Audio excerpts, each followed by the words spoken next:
Howdy. Today we'll be going over the aggregate supply across time horizons. So as you can see, we've already drew up the aggregate supply curve where our price is in the y-axis and the real GDP is in our x-axis. So aggregate supply represents the total quantity of goods and services that firms are willing and able to produce at different price levels. The shape and behavior of the aggregate supply curve changes over different time horizons. So in the short run, some prices, especially input costs, we can think wages, are sticky. In economics, we say sticky because they take longer to have an immediate effect or change immediately.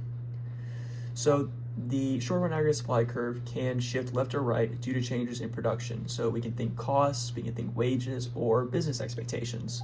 So what happens when we shift the curve to the right? We'll label this short-run aggregate supply 2. Now it shifts that to the right. We can think a fall in oil prices reduces production costs for most firms. We can think productivity improvements, so automation can allow for more output at the same price.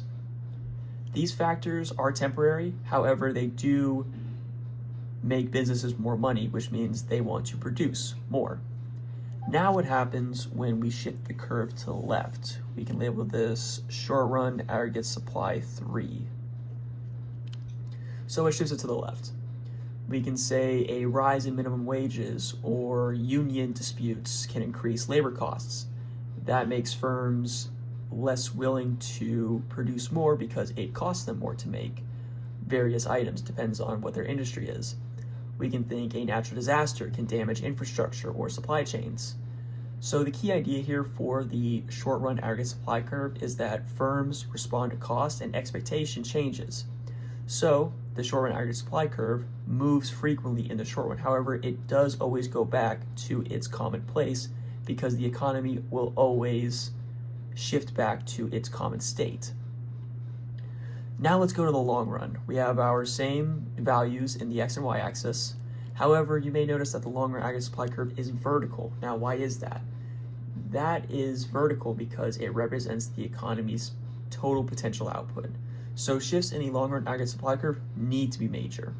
So we can think factors in technology, labor, or capital stock will shift this curve to either the left or the right. Let's look at the right first.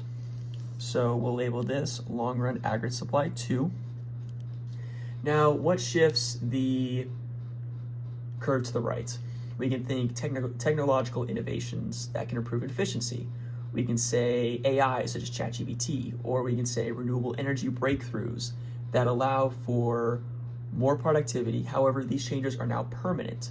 So that's why we can shift it to the right. Now, what are some other changes that can shift it to the right? I'm glad you asked. Labor force growth from immigration or population increase. We can think more investment in capital goods, investment in factories to bring out more production. We can think more roads that can ship goods more efficiently, or just more machinery in general that can produce whatever goods that the public needs at a faster and more efficient way. Improved education and job training can raise worker productivity. More knowledge allows them to produce more, and all these factors can shift this to the right. This is a permanent change now. So now that this goes from this, we can produce more in the long run. Now let's look at the other side of the coin, where we shift the long run aggregate supply curve to the left. We'll make this long run aggregate supply 3.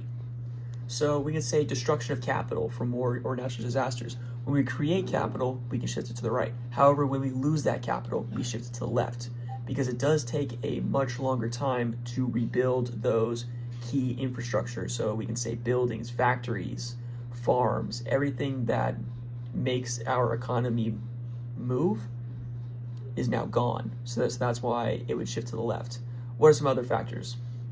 We can say a long-term decline in labor participation. So think like countries like Japan, who's had such an aging population for so long that they don't have enough young people to take the jobs that those people who are being phased out used to have. We can say a depletion of natural resources or environmental degradation from poor practices of government or not enough